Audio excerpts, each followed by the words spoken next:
যুব দিবসে জনস্বাস্থ্য দপ্তরের কর্মী, আধিকারিক ও দপ্তরের সাথে যুক্ত ঠিকাদার সংস্থার সদস্যদের নিয়ে ক্রিকেট ম্যাচ থেকে প্রতিযোগিতামূলক অনুষ্ঠান বহরমপুরে।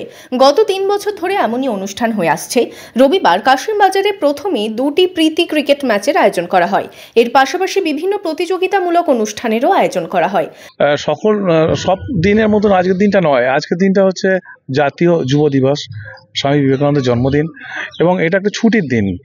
আজকে রবিবার যদিও, তাহলেও এটা একটা স্বাভাবিকভাবে ছুটির দিন, কিন্তু আমরা অফিসে কাজকর্মের মধ্যে দিয়ে সবসময় থাকার সঙ্গে সঙ্গেও খেলাধুলার চর্চাও মাঝে মাঝে আমরা করি। তো সেখানে ঠিকাদার যে বিভিন্ন সংগঠন আছে, তারাও আমাদের সঙ্গে এই খেলায় অংশগ্রহণ করে। তো এরকমভাবে দীর্ঘদিন একটা প্র্যাকটিসের ম্যাচের মধ্যে দিয়ে আমরা ছিলাম। তো সকালে প্র্যাকটিস ম্যাচ হতো, তো সেখান থেকে ভাবনা এলো যে কি আমরা একটা প্রতিযোগিতামূলক অনুষ্ঠান করি এবং সেখানে সবাই মিলে আনন্দ করব। সে দিনটা আজকের দিনই কেন হবে না, মানে 12ই জানুয়ারি কেন হবে না?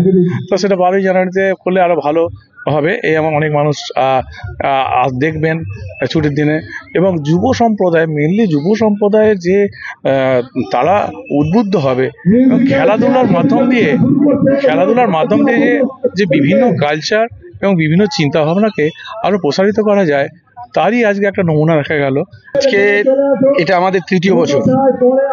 খেলাধুলো যে ইভেন্ট হচ্ছে, এগুলো তো হচ্ছেই।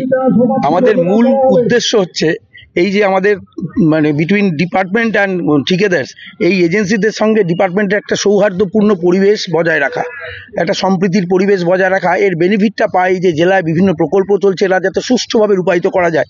এই দপ্তর থেকে আমাদের বহু মানুষের রুজি হয়। এটা খুব পিছিয়ে পড়া জেলা, প্রচুর ছোট ছোট ঠিকাদার, এখানে প্রান্তিক ঠিকাদার মানুষ এখানে কাজ করেন এই দপ্তরে। তাদের রুজিটাকে ঠিক রাখতে গেলে সামগ্রিকভাবে সবচেয়ে আগে দরকার এই পরিবেশটাকে ঠিক রাখা। সেইটার অঙ্গ হিসেবেই মূলত আমাদের দুজন নির্বাহী বাস্তুকার, এই যে ঘোষ সাহেব এবং ভাই সাহেব, এনাদের উৎসাহী। এটা দেখবেন, এটা খোঁজ নিয়ে দেখবেন, পশ্চিমবঙ্গের আর কোনো জেলায় এই এতগুলো ডিভিশনের মধ্যে হয় না।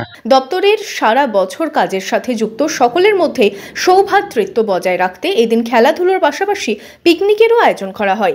আমরা জনস্বাস্থ্য কারিগরি দপ্তরে যারা সারা বছর একসঙ্গে কাজ করি, তারা প্রত্যেক বছরই একটা পিকনিকে মিলিত হই।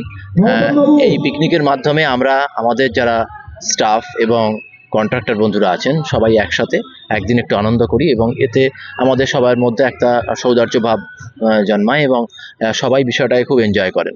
তো এই বছরে আমরা স্বামীজির জন্মদিনটাকে উদযাপন করব বলে এই স্বামীজির জন্মদিনেই আমাদের এই পিকনিকের প্রোগ্রামটা রেখেছিলাম।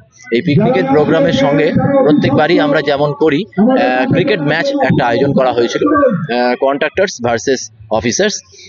এই ক্রিকেট ম্যাচের সঙ্গে মহিলাদের জন্য কিছু খেলার ব্যবস্থা, এবং যারা একটু বয়স্ক মানুষ রয়েছেন, যারা ক্রিকেট প্রতিযোগিতায় অংশগ্রহণ করতে পারেননি, তাদের জন্য খেলার ব্যবস্থা রাখা হয়েছে। আজকের দিনটাতে অফিসার্স যারা টিম, তারা আজকে উইনার হয়েছে। তো কিন্তু সবাই ম্যাচ ভীষণভাবে এনজয় করেছেন এবং আজকের দিনটা সবাই খুব ভালোভাবে কাটিয়েছেন। এদিন সকাল থেকে দিনভর চলে অনুষ্ঠান।